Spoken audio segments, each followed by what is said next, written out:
you hear that high unemployment is our new normal, just say baloney. We can create millions of jobs right now. My plan includes repealing laws that raise taxes and strangle business, cutting taxes so America is once again the best place to invest and create jobs, and unleashing the power of our energy industry. That's just a start. Working together, we can rebuild the America we love and get people working again. I'm Newt Gingrich, and I approve this message. What's your reaction to that ad? It's very good. It's very good. It's honest. Energy, if you don't mind, President Obama, as you know, said no to the Keystone Pipeline, and our gas prices are going up. So what kind of energy policy would you have in a Gingrich administration? Designed to get us totally off of Venezuelan, Saudi Arabian, Iraqi, Iranian oil. My goal would be to say that no American president will ever again bow to a Saudi king, and that we frankly want to... like that. Why do you like that? I think that you showed your authenticity like you always do, and you're consistent in what you've done, and you proved that tonight again. Jeff? You spoke from the heart, and honestly, I came in supporting Mitt Romney, and I'm walking out supporting you. You won me. Thank you. I came in and decided that you were passionate and articulate on all the issues. Thank you. You spoke with conviction, and you didn't let the other candidates off, and you took it to them. Thank you. Now, there's a specific moment that I want to show you all, which is where you actually chastise the other two candidates, Mr. Gingrich and Mr. Romney, for what they were saying to each other, and it's one of the highlights of the debate. Let's take a look. The bigger issue here is these two gentlemen who are out distracting from the most important issues we have by playing petty personal politics. Can we set aside that Newt was a member of Congress and used the skills that he developed as a member of Congress to go out and advise companies, and that's not the worst thing in the world, and that Mitt Romney is a wealthy guy because he worked hard and he's going out and working hard, and you should guys leave that alone and focus on the issue. What's your reaction to that? Yeah. You agree with that? Exactly. So what advice? What are you, in the back, what are you telling these candidates? That's what we've been looking for. We want somebody that'll step up, do the job, and tell us what they're doing, work hard for us. David. And he's also controlling the dialogue versus letting the moderators control it. He kept it to the point that is important to the rest of us. And let's talk about the issues that we care about, not what they're trying to put in their corner, if you will. So I need to ask you a tough question. Okay, so out of everything we just saw, my big question is, what the hell happened to the American intellect? You see the Gingrich commercial, and somebody says, it's honest, and the commercial's about what he's saying he will do in the future if he's president. How do you know if something is honest when it's a statement about someone's intention or what they claim? Now, this is politics. People say, I'm going to do this all the time just to get elected. All the time that happens. It's few and far between, it seems nowadays, that you actually find somebody who, on their record, boy, what they said and what they did were hand in hand. Verbatim. They, boom, down the line, did everything they said. Ron Paul's done that, and he's made his record apparent. So to prove such. Now, people don't have the time to go looking at everybody's record, so he's made it easy. You can just go to his website and all that and do it there, and he links to everything. But anyways, people see the Gingrich commercial, that lady's like, oh, it's honest. I don't understand. How do you even understand what you're saying when you say something like that? Moving on, the other guy comments about the Keystone Pipeline, and they're spoon-feeding him questions now. Like, I didn't like what Obama did. Would you do something else? Oh, like he's going to say, no, I would have done exactly that because he wants your vote, you idiot. He'd say anything to get it. I mean, do you not understand that this is how this system works now? Because we've allowed this to happen. You're not going to get a straight answer from anybody except Ron Paul, when it comes to the fact that you can actually back-check everything he's said and done and verify that, oh, okay, he really does give a straight answer. Gingrich, on the other hand, no. It's not straightforward. He's done things and said things different from each other. So, how do you know you can trust the guy? You don't know that. Ron Paul, you do. He's put it out in front of everybody's face.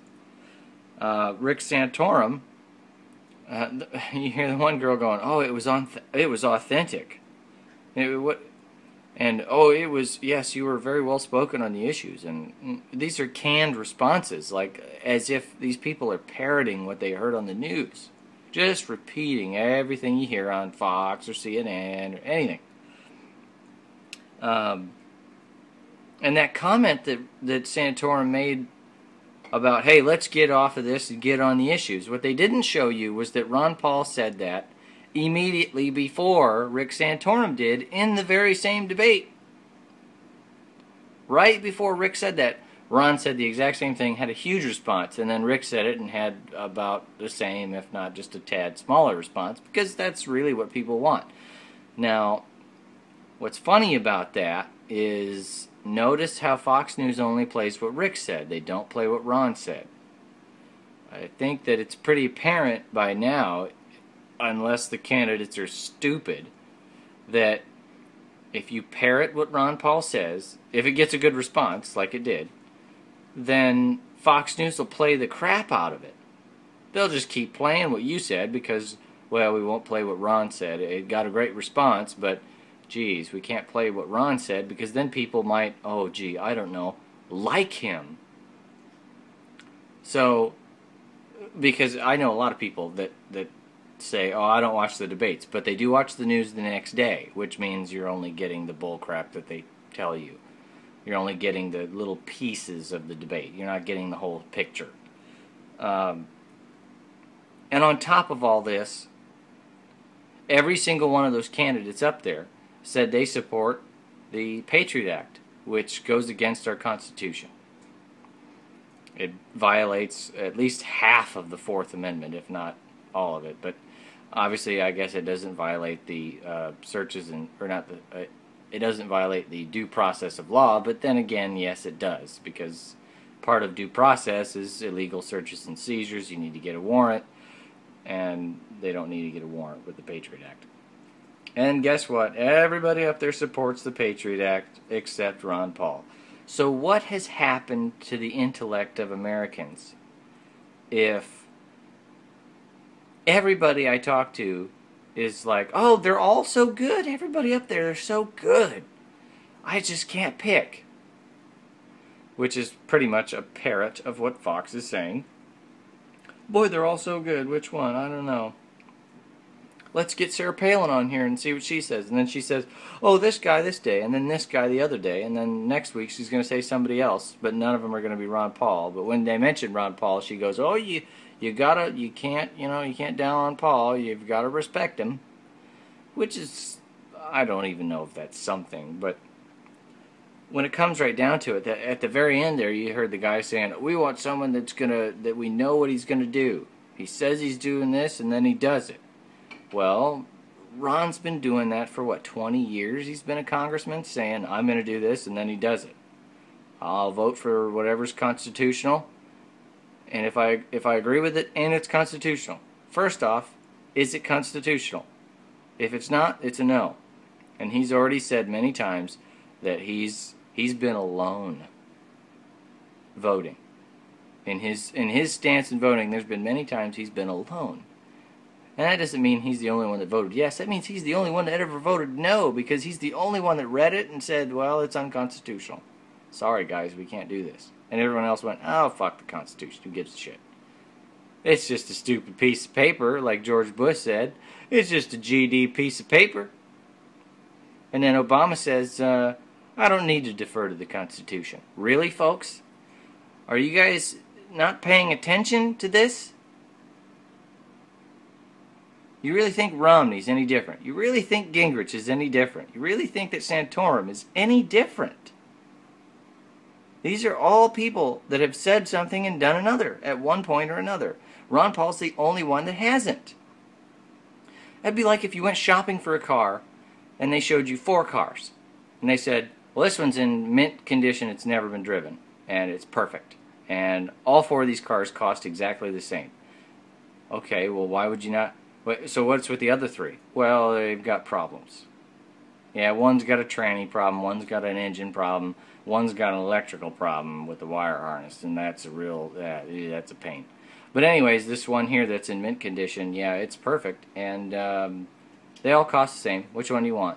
And people go, well, the one, I could deal with an electrical problem. Really? You're going to do that? What's the matter with your brain, folks? Think about this.